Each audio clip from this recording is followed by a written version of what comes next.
Assalamualaikum warahmatullahi wabarakatuh. Salam sejahtera buat kita semua.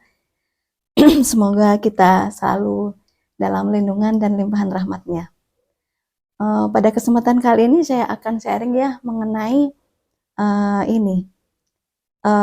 Ya masih mengenal diri sendiri ya, mengenal perangkat yang ada di dalam diri kita sendiri. Yaitu bahwa sebenarnya memang ya manusia itu diciptakan lebih sempurna dari makhluk yang lain. Nah, jadi mempunyai piranti-piranti dan alat-alat yang ada untuk mempermudah tujuan atau hajat kita. Nah, seperti itu ya.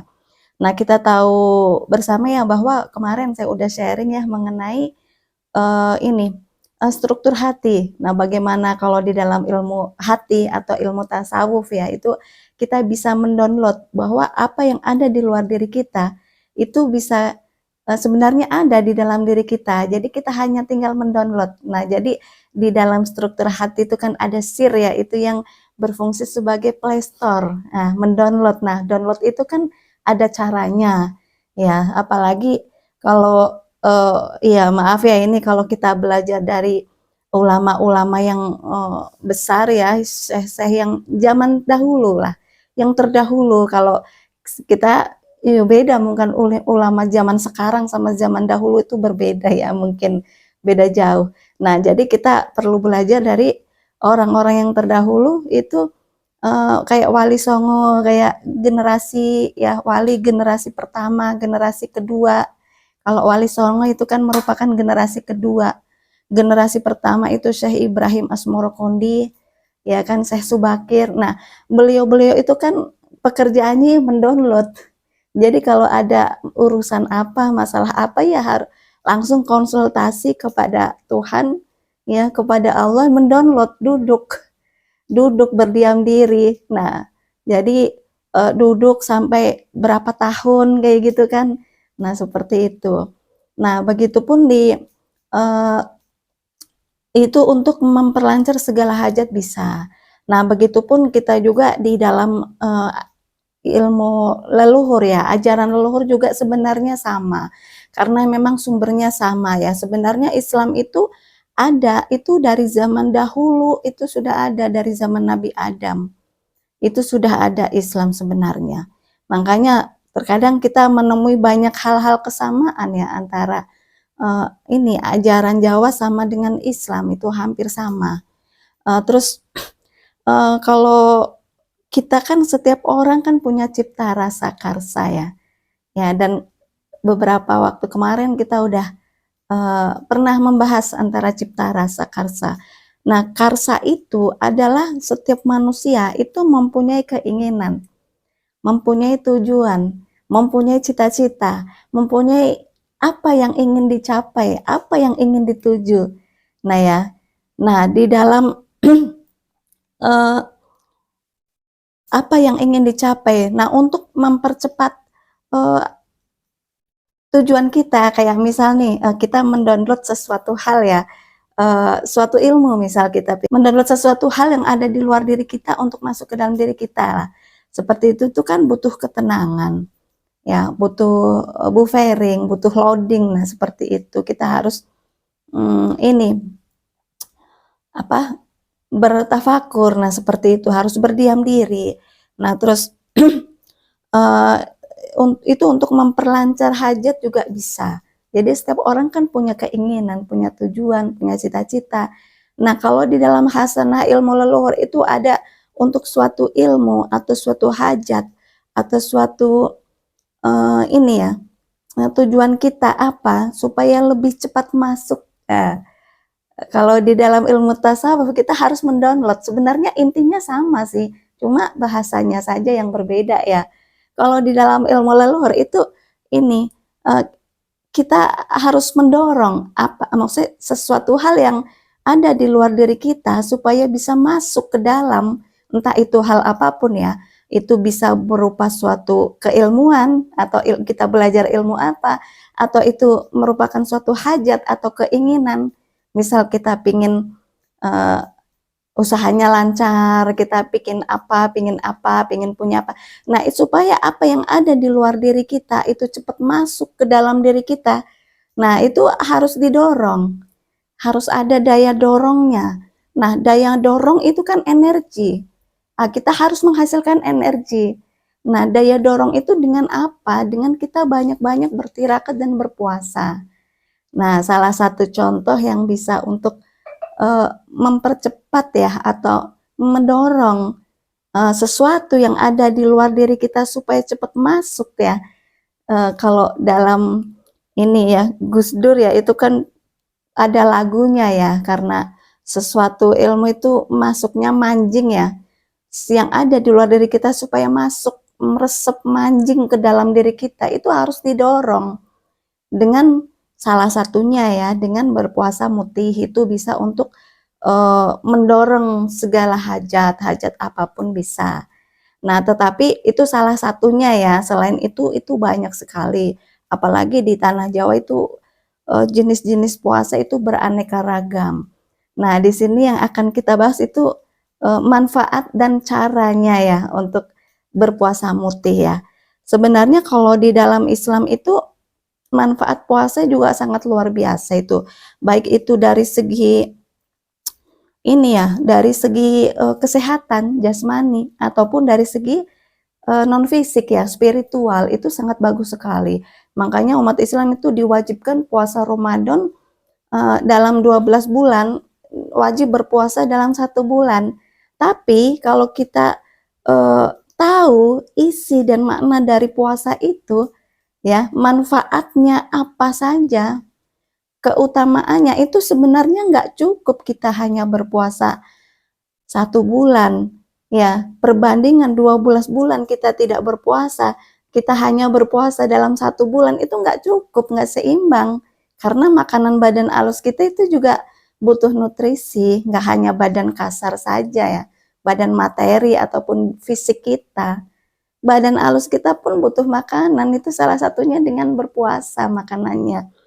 Semakin kita sering berpuasa, maka itu akan semakin kuat, seperti itu. Nah,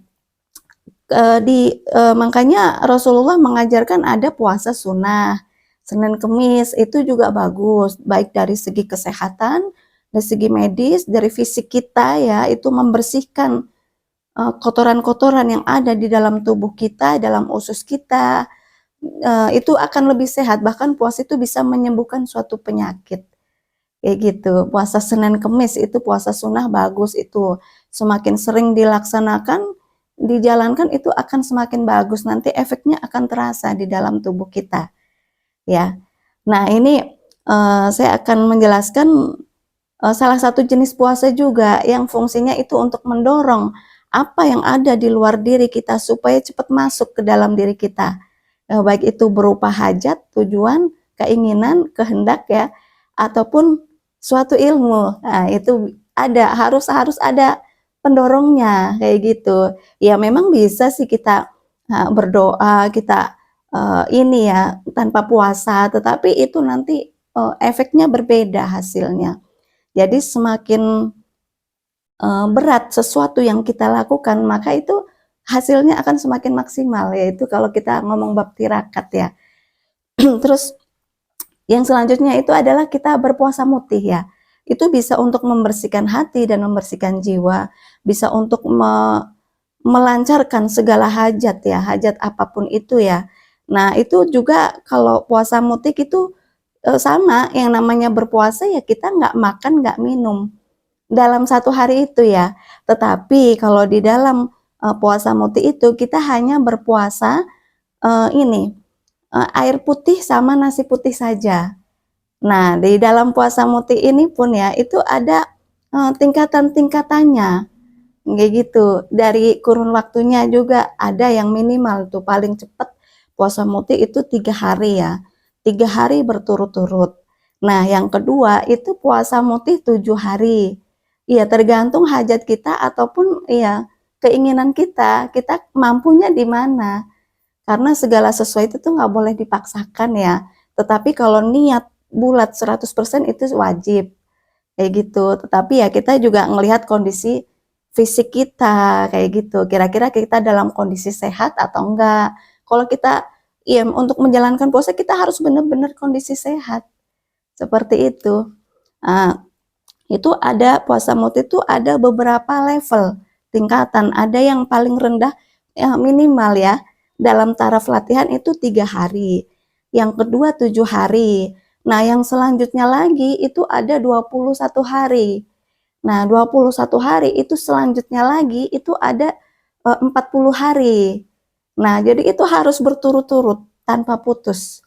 Nah kita bahas yang ini ya, yang 3 hari dulu ya, yang paling sedikit ya, dalam taraf latihan 3 hari lah. Nah, kalau puasa, yang namanya mutih itu kan ada 2.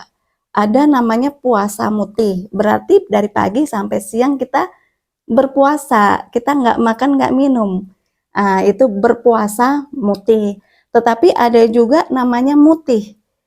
Mutih itu kita hanya makan nasi putih sama air putih saja. Tetapi kita bisa makan sewaktu-waktu, mau pagi, mau siang, mau sore, mau malam, bebas.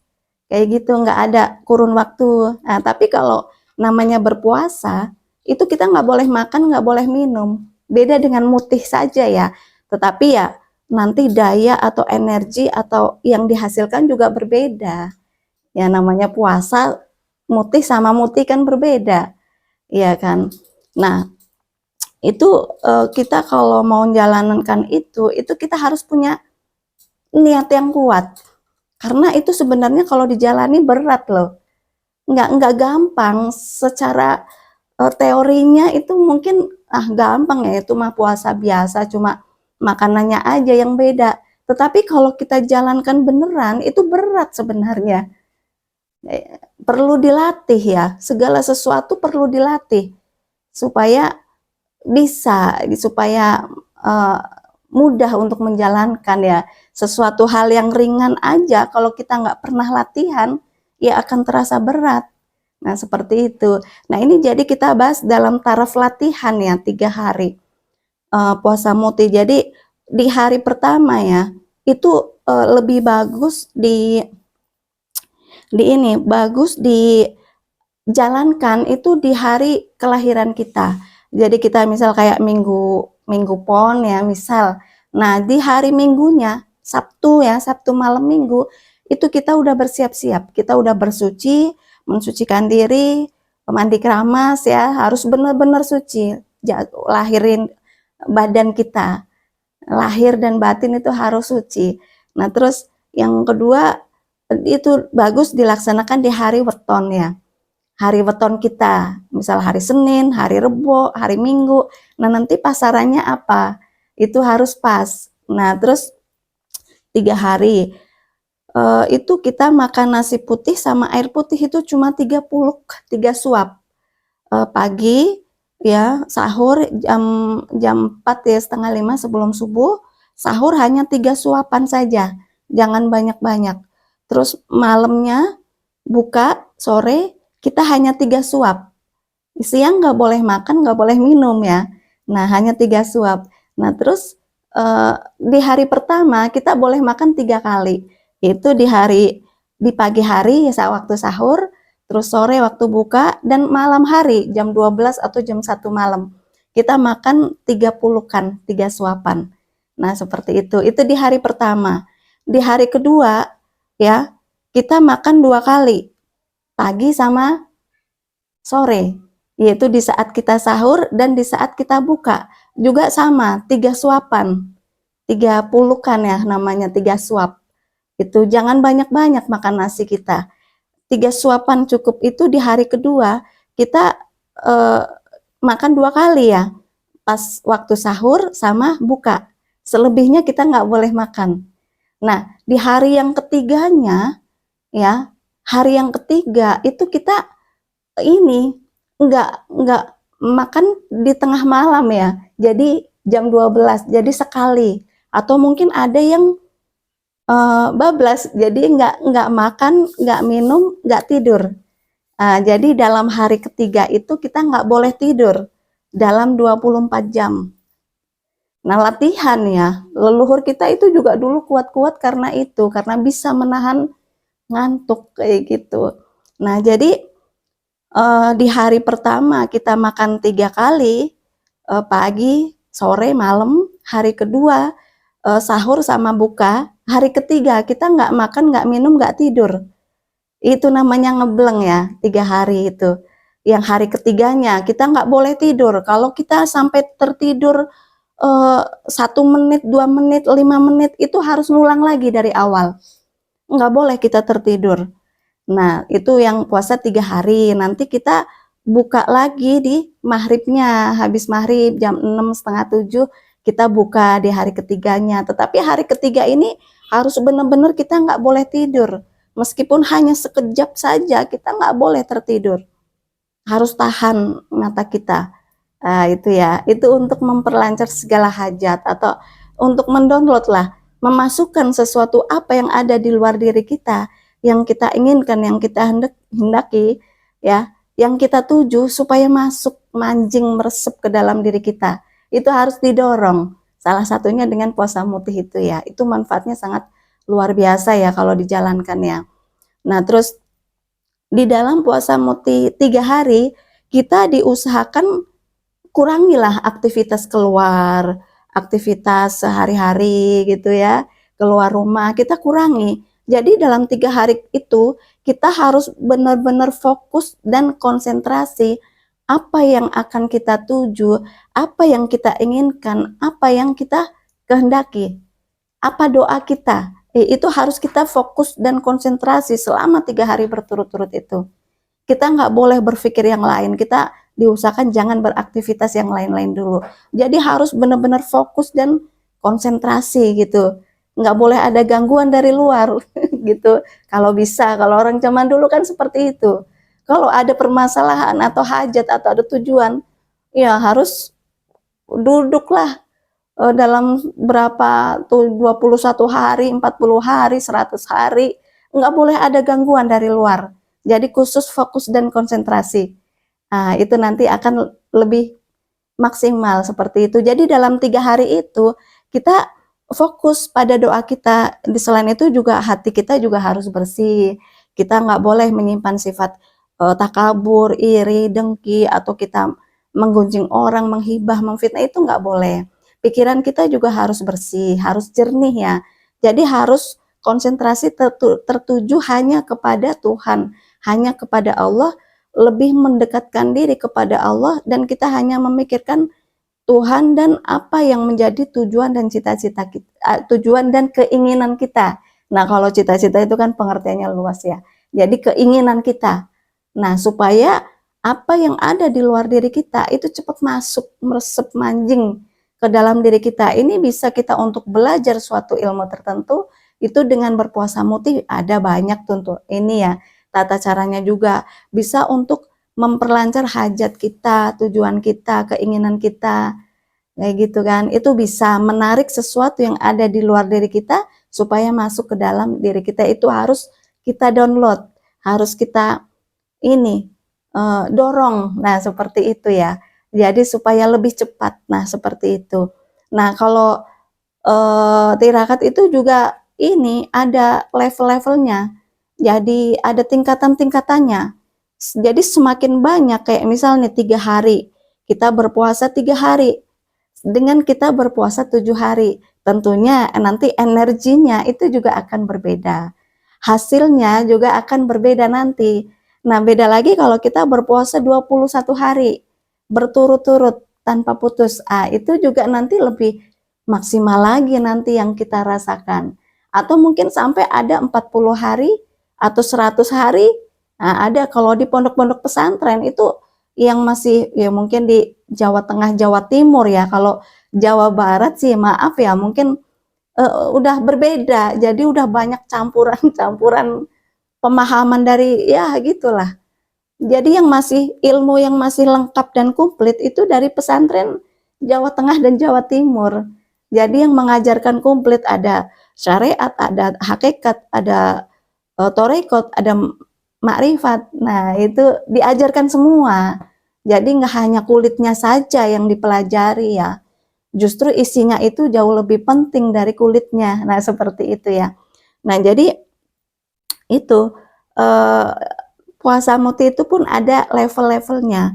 Semakin berat yang kita lakukan, semakin panjang rentang waktu kita berpuasa atau bertirakat, nah itu juga akan semakin beda juga nanti hasilnya atau energi yang dihasilkan dari berpuasa itu.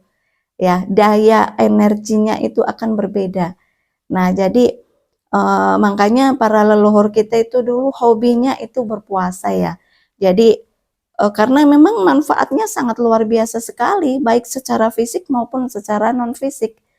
Itu ada yang puasa sunnah Senin Kemis, ada yang puasa weton 3 hari, hari lahir, ada yang puasa Selasa Wekasan.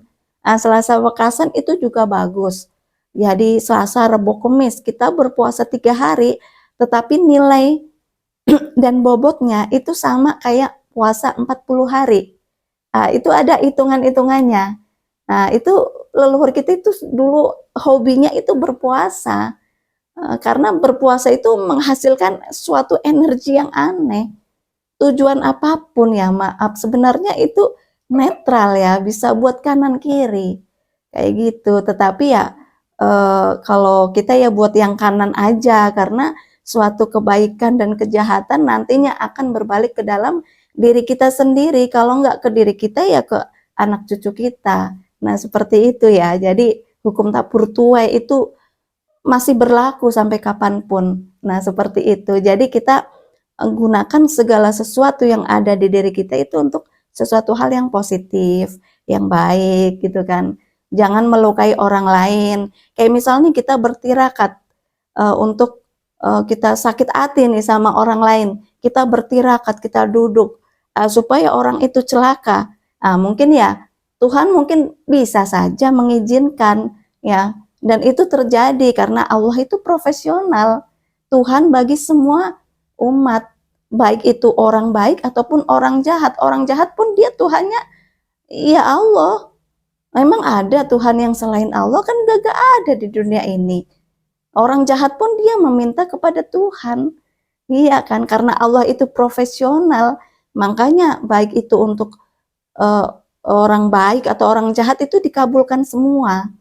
Kayak gitu. Tapi memang kalau kita sebagai orang muslim yang beriman ya, kita harus iya pakai jalur yang kanan lah, seperti itu ya. Karena kalau kita menggunakan jalur kiri, nah nanti efeknya akan balik ke diri kita atau ke keturunan kita. Dan itu sudah banyak contoh-contoh di sejarah ya, seperti itu ya. Nah, jadi itu manfaatnya sangat luar biasa sekali ya kalau kita mau menjalankan itu ya, mengamalkan itu. Latihanlah dengan yang 3 hari yang minimal. Nah, nanti ditingkatkan, kalau sudah bisa 3 hari, ditingkatkan lagi menjadi 7 hari. Nah, tingkatkan lagi menjadi 21 hari, tingkatkan lagi menjadi 40 hari. Akan semakin panjang rentang waktunya, itu akan semakin bagus dan akan semakin maksimal nanti yang terbentuk energinya. Nah, seperti itu. Jadi dalam berpuasa itu juga kita perlu fokus dan konsentrasi yang maksimal ya. Jadi kurangi segala aktivitas yang ada di luar diri kita di rumah ya. Aktivitas ya yang ya diminimalkan lah, seperti itu, supaya kita bisa lebih fokus lagi pada apa yang akan kita tuju. Nah, seperti itu ya. Jadi ya karena leluhur kita itu memang hobinya itu berpuasa. Nah, kita inilah melatihlah diri kita seperti itu ya. Jadi supaya hati kita bersih, jiwa kita bersih, itu perlu dilatih dengan berpuasa, itu dengan berpuasa mutih. Dan tujuannya kita mendekatkan diri kepada Tuhan. Nah, seperti itu ya. Jadi jangan salah tujuan ya, jangan salah arah ya. Nah, jadi itu berpuasa merupakan salah satu sarana untuk kita lebih mempercepat apa yang ada di luar diri kita supaya cepat masuk ke dalam diri kita, baik itu dalam hal keilmuan ataupun keinginan ataupun hajat apapun, itu insya Allah dipermudah karena Allah itu sudah berjanji ya di dalam Al-Quran, barang siapa yang menginginkan sesuatu hal maka mintalah kepadaku, niscaya aku akan memberikannya. Tapi meminta itu kan ada caranya, ada ilmunya, ada tata cara urutannya. Nah, gimana supaya ya seperti itulah ya. Jadi itu untuk mendorong fungsinya. Tapi kita tetap memintanya kepada Tuhan itu hanya sebagai sarana pendorong aja supaya cepat masuk. Nah, seperti itu ya. Nah, jadi mungkin ya sementara itu ya yang saya sampaikan pada kesempatan kali ini, semoga bisa bermanfaat buat kita semua. Mohon maaf jika ada kekurangan dan kesalahan. Sampai ketemu di video-video yang selanjutnya. Wassalamualaikum warahmatullahi wabarakatuh. Bisa.